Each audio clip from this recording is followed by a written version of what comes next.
All right, the next part in doing this little folded project is to understand that what we're trying to do, if possible, okay, is to make level floors. All right, and so in this particular case,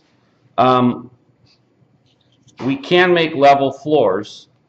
All right, so I'll hold the thing up to the camera so that it sees that. But you can see that I can make the floors level. The reason I can make the floors level is because the two creases that are paired up are parallel to each other.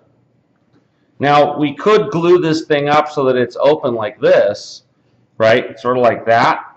But that's not what we're looking for. We're looking to try and create level floors between the elements. Okay? So I'm going to go ahead and sort of start to freeze this thing up a bit. So what I'm going to do is put it between my fingers like this.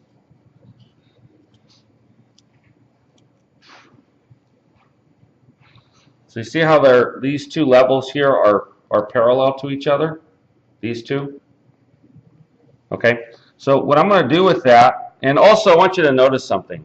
I'm making the walls, right? So we got floor levels and sort of walls. I'm making the walls so that they angle in or out. In this particular case, I'm making the wall angle towards the outside. So what I'm going to do is put some glue on here, right along the fold line, and try and get it to where it freezes up.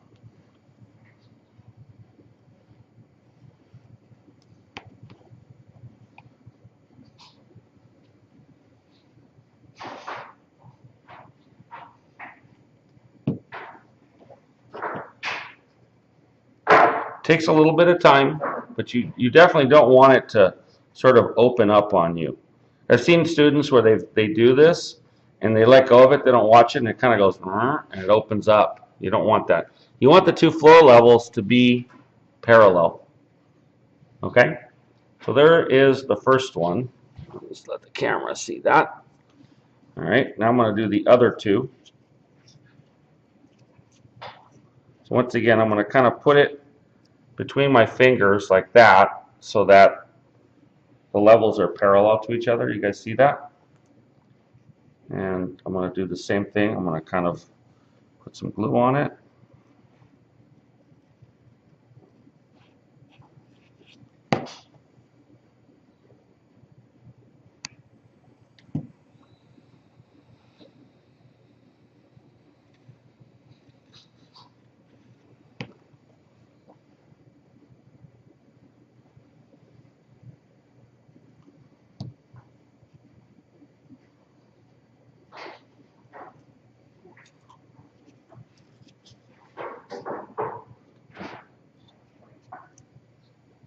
You got to kind of keep pushing it down to get it to where the glue finally hardens up.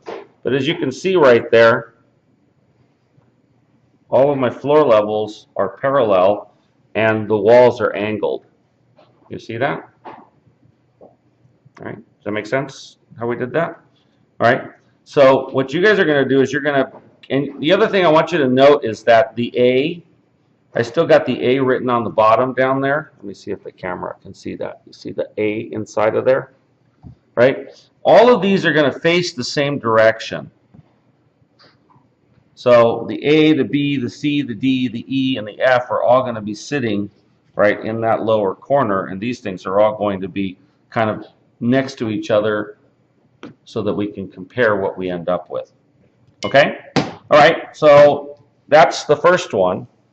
All right, and it's really important that you save these pieces because you're going to have to put all this stuff onto a board, right, a foam core board with the folding strip and then the model attached to the side of it like that. Okay? All right, so any questions about how to get it to glue, to get it to stay? Now, looking at these, one of the things that we want you guys to notice is that as long as the paired up creases are parallel to each other, you can get level floors. But you'll notice that some of these have some that are parallel to each other, like D, and some portion of it that's not. And then there is E, where none of them are parallel. And what I want you guys to understand is that the more lack of parallel there is, the more sort of wild the floor levels become. Okay? Then you get finally to F, and the one thing I want you guys to notice in F is that all of the folds are in. And that's going to create a very different sort of object than the first 5. Okay? So right now what I'm going to do is I'm going to release you guys to start making all of these. Okay? So are there any questions before I do that? No? All right. She's cutting up the board so that you guys will have copies, or you guys will have a piece of 8.5 by 11 to work with. And the handouts are right here. All right.